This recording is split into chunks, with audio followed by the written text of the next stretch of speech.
yet again to another episode of Cloud Unscripted, where there is no fluff, no rehearsed speeches apart from the intro. Yet again, I'm sitting here with my buddies Tommy and Sebastian. For the next half an hour or so, we are going to go completely unscripted and talk about cloud tech and whatever else comes up during our discussions. So grab a coffee, sit back, and let's dive into this. And I think that Sebastian, you have brought us a topic for this particular episode. Sure, it's tangentially related to cloud. It's more about the market and the current state of it. In my opinion, especially in Finland, private side is not really doing that great. The public, sure, that there's a lot of spend there, but if we look at the trend for the past year or so, it's been quite different, and also the focus has shifted really heavily. I mean, back in the glory days of the COVID, yet again, we had a lot of landing zones being built and a lot of infra migrations and all this kind of stuff. And nowadays, if you get gigs, it's more of data stuff. What do we do with the data we already have in the cloud? We don't have these type of massive,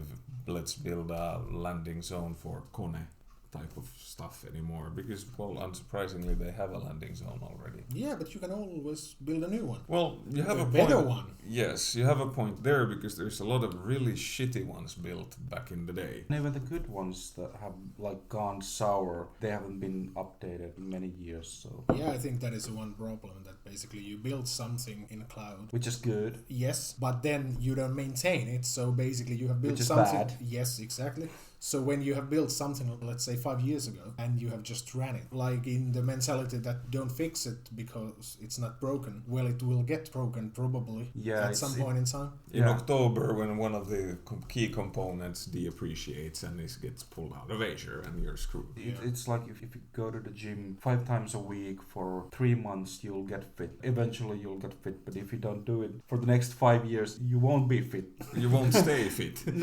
You won't stay fit. That's how it goes, and it's the same with the cloud environments. I was quite surprised actually when I looked at the cloud adoption framework recently. It's not the same anymore. I mean, it has updated along the way, and there's new stuff there. I mean, Microsoft version of it. So I was pleasantly surprised. Do you remember some like key things that caught your eye? Well, for example, the landing zone stuff, there's like different types of landing zones that you can do. Also, the security part, there was much more to it and more in depth than before. Because the security touches all the other parts. It's something that goes through all the other phases there.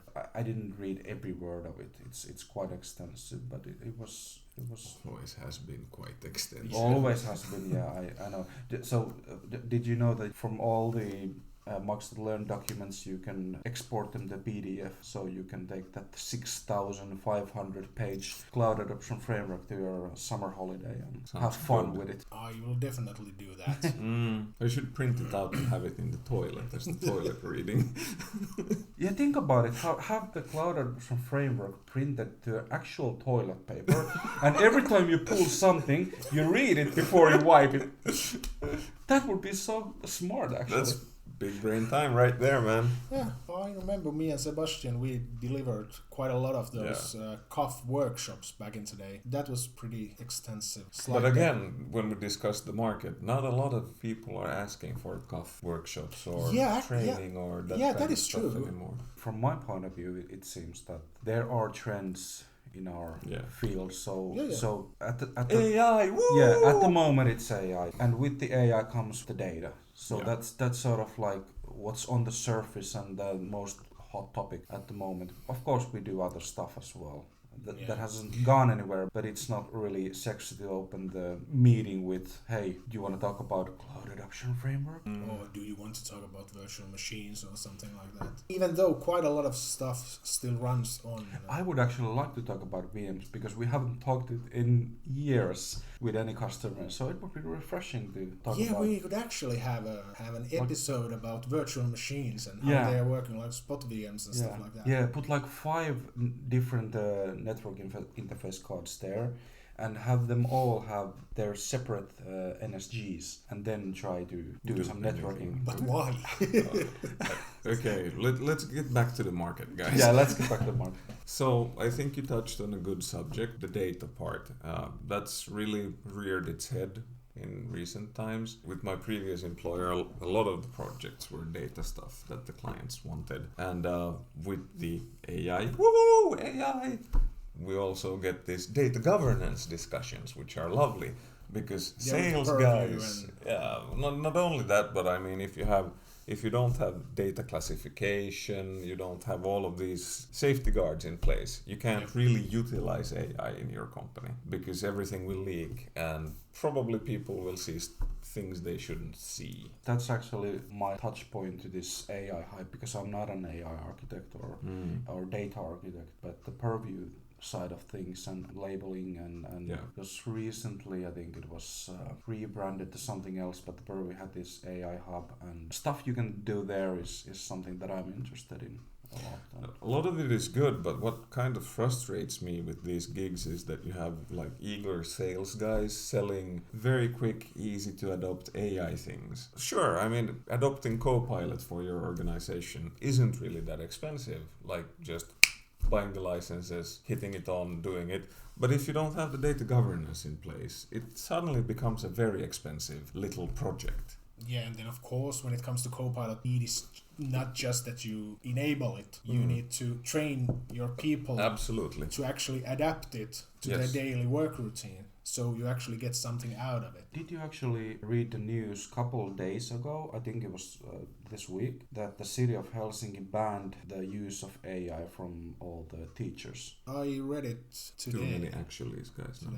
Yeah, so teachers cannot use AI. They are instructed not to use so that they won't leak any sensitive data there. Again, I think governance. I think they stated that it will take some weeks or maybe even months to come up with the policy of how to use AI tools in their work. So we are sort of seeing that some entities, they have hard time adopting. Let's be honest, the budgets are limited for IT, so there won't be new landing zones if people are focusing on their data governance, getting AI adopted into the organizations. So this has an impact into the cloud infra side of things, which we are maybe quite familiar with to work with, and impacts basically what we do. Yeah, but I think that it's the one thing that AI has brought us is that it starts to combine everything under one umbrella. Like in the past, you had the infra guys and then the data people and then the development and networking and security. So now basically, as you are creating an AI platform, for example, you basically need the knowledge about all of those to be able to create that. That is true. Yeah, so in a sense, like people who have been, for example, Azure infra architects, they may need to learn a couple of new things in order to succeed with that kind of project. Yeah. And similar comes with like network people and data people and whatnot.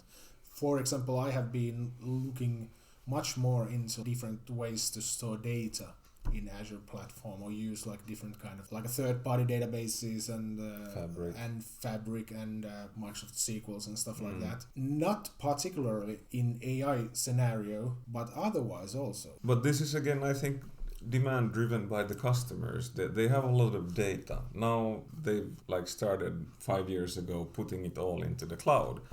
And 5 years later, they would like to actually do something with the data to generate more business cases, more revenue, more anything with it, and not just have it stored there for fun. At some point, the cost of storage went down dramatically. Yeah. It opened up this idea that you can store data even though you're not sure if you need it. So you just store everything just in case. I think not all the customers that have cloud environments, they're storing some data there. It can be that it's a software as a service, so you're not handling the infrastructure there, but they don't know what data they have there. So they know they have a lot of data somewhere, and probably different places also in different format. And now when they need to get some sort of an insight out of those, they need to start combining them to some sort of unified platform. Like, well, I don't want to mention it, but Fabric might be one of them.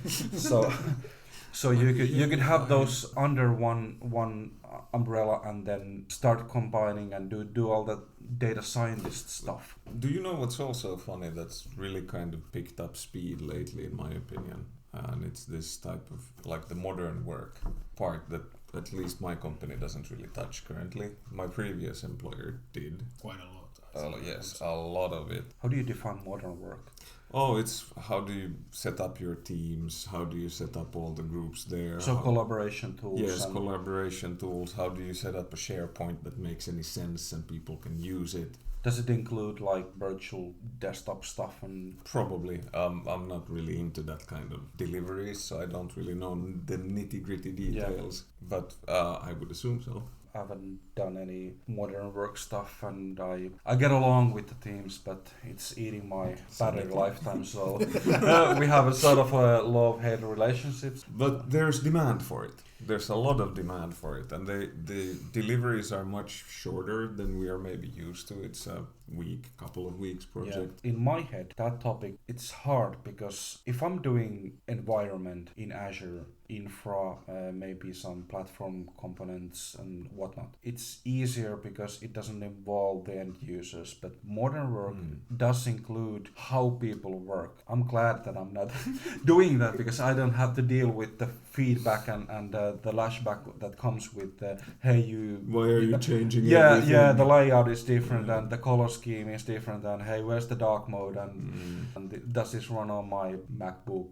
My Linux distro used yeah. with 4 people in the entire world. Yeah, that I compiled the kernel myself, so does it run on this? At the same time, it's challenging. I know you worked in a security-specific company previously, and the engagements were also quite short there. Yeah. So there's in that way a bit of similarity, and you have a lot of doing the same over and over again. Yeah. And that's sort of maybe why I don't want to do modern work, because it becomes like these short engagements where you do the same. Repetitive work. But I see that with the modern work stuff, it is basically try to make people work more efficiently. Make their work life better. And I think that we also could learn a thing or two when it comes to the modern work. I need to be one of the end users. I work nowadays mainly on like Microsoft Stack, so there is SharePoint, there is Teams, Outlook, and they work so I can get my work done. But then again, of course, I have been starting to think that how could I do some kind of automation for the certain things, and I'm starting to wonder a bit maybe towards Teams platform,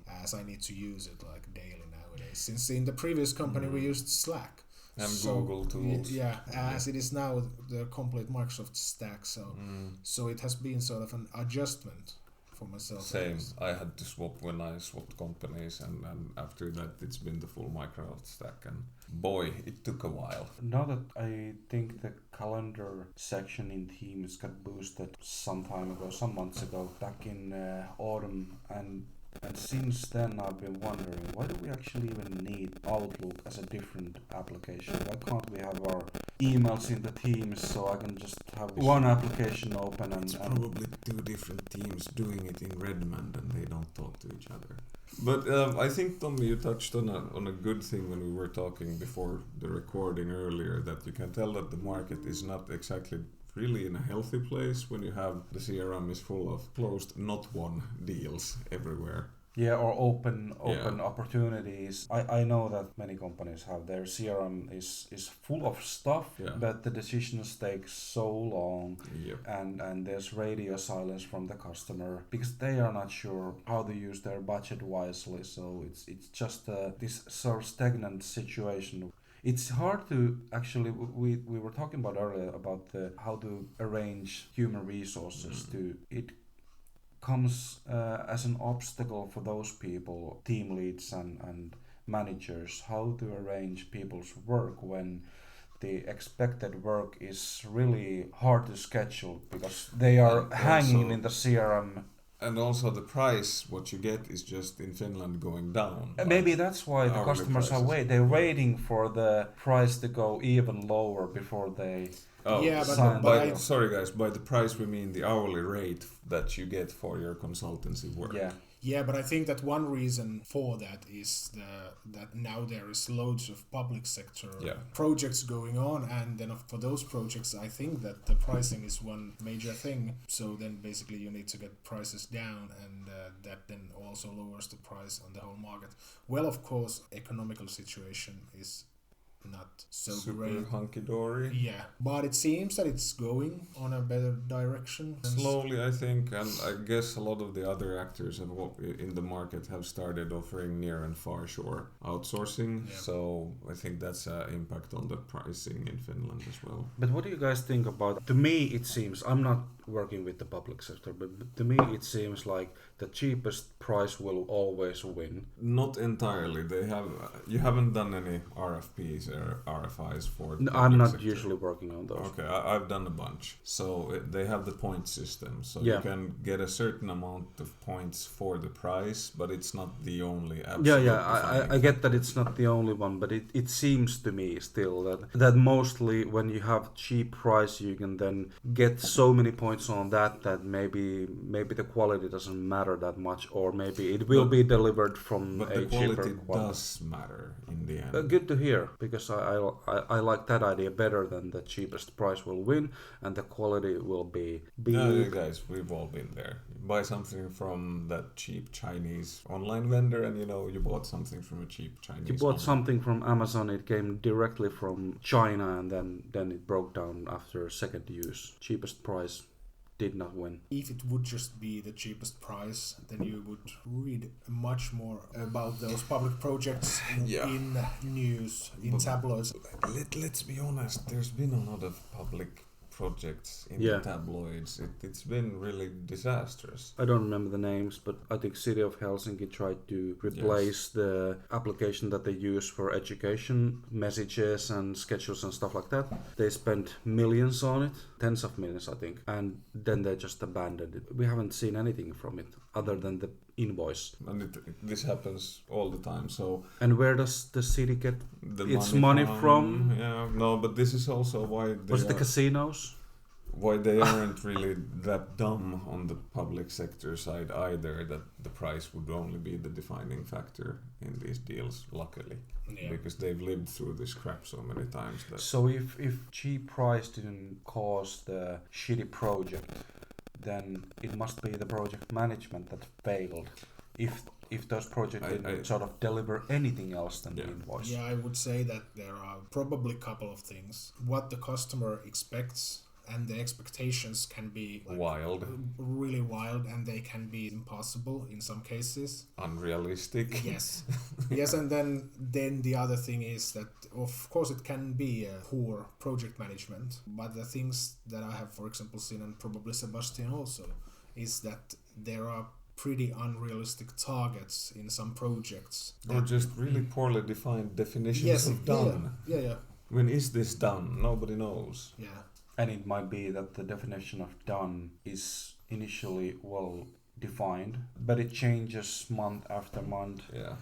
Continuously, so hitting a moving target is really hard, obviously. So and it can be already like in the offering project that you get one documentation from customer and then you base your offer on that. But then, like after a month or two, when the offering phase is here's still the going actual on, document. Yes, here is another documentation. Please consider this one. And then yet again, when a couple of weeks go on, then there is a third one, and it like constantly changes. So I think that one thing is that customers themselves don't know what they need. True. And even though I don't work with the public sector and I don't usually participate in the RFP or RFI processes, but there are consultants that consult the customer, hey, this is what you should be demanding, or so are they doing a good job then? I guess, but at the same time, or are they just changing the consultant every time when you get a new description or definition of what needs to be done and how it's a different consultant giving them that their also idea. Happens, but it's very. Or maybe nowadays it's just different co-pilot. No, it's also that co-pilot even for if public you have, sector offerings. If you have a That would be consultant Yeah. talking with the customers, trying to figure out what they want to send them out an offer for, if they can't articulate it to that consultant in a very efficient manner, it's still going to end up partly as guesswork, which is, in my opinion, the problem. Even though I've seen very good requests for proposals. For communication then. Yeah, Yeah, as most usual. likely. But then again, like, this is not just something that concerns only No. public sector clients, No, but there are also like the similar things happen in the private sector that they have no idea what they want. Oh, even worse is the smaller the client, the more they want for absolutely nothing. We don't want to pay you, but we want everything. Yeah, that I've seen. We You should- should always get something for free, and then Yeah. once you give something for free, you want More. more for free. And we spend a lot of money on this, and you're looking at them and go like, yeah, No, you're not. You're spending like 10 grand. Well, what are you talking about? One thing that concerns me in a sense when working with the smaller clients is that if you want to do, for example, as you do a bunch of FinOps, doing a big FinOps project for a smaller client, of course they don't want to buy it since it costs more than they can save. Yes, and I wouldn't sell it to them either because Yeah. it makes no sense. But this is funny. We tried in my previous place of employment to sell FinOps to Finnish SMB clients. Even in this market, nobody was interested. They didn't even understand what it was. Maybe that was the problem. I That's guess. definitely the problem. If you don't understand what you're buying, you're not buying it. But Yeah. we even dumbed But it still down. some ones are buying it. Yeah, but even no, if they don't it was really, really hard. We even dumbed it down to like really easily digestible one-sliders that don't leave anything out to guesswork. But no. And I'm like, okay, times are tough. You don't want to save money. I don't know if this is true. I've heard once that if you save 1,000 from your expenses, it's same that if you make 10,000 as Yeah. sales equivalent of that. And I'm not I'm a technical guy. I don't know, but it to me, saving money is also a That's what I good way to go. Unless you want to drive your sales up all the time, and we know how easy that is in this economy. So Question: have you guys heard anything about AWS projects in a long while? I haven't. I mean, there seems to be no demand, or am I completely lost? well, I'm in a wrong company for that because we only do Azure. Yeah, and I'm such invested in Azure. I haven't even discussed with AWS architects within my current company. So I have to say that I have no idea. Because if we roll back now the camera to like 2018, there was a lot of talk about AWS projects, and we were in the Azure teams back then. At least I was, and very segregated to our own tech stacks. But you still heard like they want that, they want this, and they're doing this awesome deployment project there or migrations, whatever. But nowadays, not a peep. Nobody wants anything since there are no projects to be won. Fair enough. But still, I find it astonishing how much AWS share in the Finnish side of things has dropped. Yeah, or maybe it's just from our point of view since we are not working with AWS. Yeah, it would be interesting to actually know if it's just our bubble that we Probably. sort of live in. I would guess that it's gone down somewhat because the demand for all of our projects which we do in Microsoft Tech Stack has also gone like, I don't know if the demand has gone down, but the decisions take longer. Yeah. So it feels like the demand is going down. Yeah. I think there is demand, but the budget is tight. So Yes. you have to consider and weigh in all the options. And do we do this fabric thing, or do we want security, or Yes. what do we want to spend this on? In the past, it was like you should consider doing this, and then the customer is like, yeah, let's go, let's do it. Yeah, it seemed like that. Yeah, Yeah, compared to what it is now. yeah, But even then, it was like, oh, security. We don't maybe need to put in too much money into that one. yeah, and that is really strange. I Yeah, would it say. is. We would discuss this at work quite a lot after December, where there was a Finnish security incident with a big company. Mm-hmm. As you guys know, it started from the vendor or provider of those services. So that's something that surfaced new kind of questions from our customers that they are interested in. How do we handle our security now? So they are Waking up. They are waking up Okay. about the security side, and they don't want to be the next Valio, Victim, basically. yeah. Or headlines because they lost their access and data. And I think what else, Helsingin yeah. Kaupunki wins this headlines thing with the They shared still drive. Man, they're never gonna hear the end of that one. that's why I was smiling silently when I heard that they prevented teachers to use Copilot so that they don't leak any sensitive data, and I'm like, That you already already done, did man. that part. It's already So out there. you've done that with your network drives and whatnot. So let's be honest. That is definitely something that they should allow teachers to use, since it's definitely going to be the next. Have the governance in place. Yes, of course you need to have the governance in place. But it's good that they've woken up and they are trying to put the governance and policies how to use it in place, of course. so that it's clear for every teacher, because let's face it, they are not that tech savvy. No. Someone might be, some, but as a group of professionals, they are not. It's not their core competence. And No, it shouldn't be a requirement. yeah. Hey guys, I think it's time for our question. What have you learned since the last episode? Well, it hasn't been that much since the last episode. So nothing. Basically nothing, but I would mention something, yet again, nothing Azure related at all. But like how you could record this sort of podcast with just your I was MacBook just and thinking that stuff I'm like quite sure you learned how massive are the files that come when recording these type of podcasts. They're ridiculously huge. If there's anyone listening and you have like a unnecessary network storage somewhere lying around, I think you can just send them here. Maybe we can just add like a NetApp files in Azure. Guys, we should have these. Should we use cloud for this? No. Definitely. I mean, we need hardware. 130 euros free per month. That's a lot of. Yeah. That's a lot of storage. Yeah, a lot of cold storage. Locally redundant. But yeah, actually that is something that I'm eagerly learning, how these things work. And maybe at some day we can actually get these published. Maybe. Somewhere. What about you? Not much. I try to avoid learning things at this stage of my life. It only complicates things. You're focusing on your strong suit. Autopilot. Driving, Like no, skating through life. No, I don't know. I think what I've learned is, once again, sort of technical stuff, and it goes back to the DevOps security and how to set it up. What I've learned now is that it's, as a product and feature set, it's work in progress. It doesn't yet deliver everything. Once you initially sort of look at what this is and what features I have here, and then when you start trying it out, you notice that okay, it does some things good and well, but you're still missing these parts here. So maybe they are coming later in the fall or something. Hopefully. And then we'll have more complete experience with those DevOps security tools and features in Azure. Sebastian, we definitely need to start to learn something new. I also learned Convincing that as Tommy. they are retiring the SC400 exam, which is the information protection admin or something like that.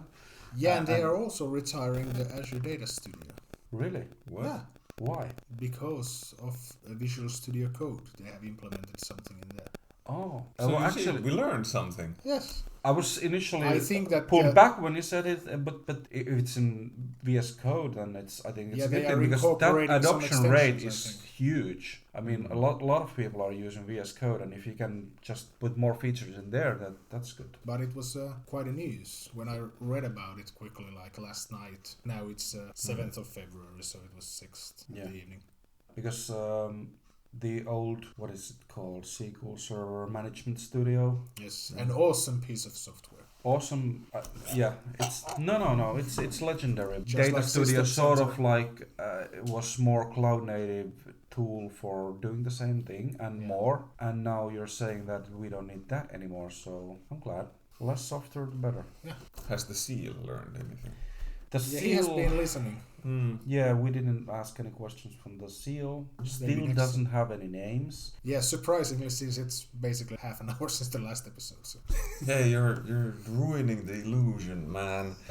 We still need a name for the seal. So. Absolutely. Is it a boy or girl? We don't know. It's Maybe. a mystery. It's Azure. It is a seal. It's a seal. So, should we wrap it up for today? Yeah, let's wrap up this episode of Cloud Unscripted. Thanks for tuning in, and see you next one. Bye.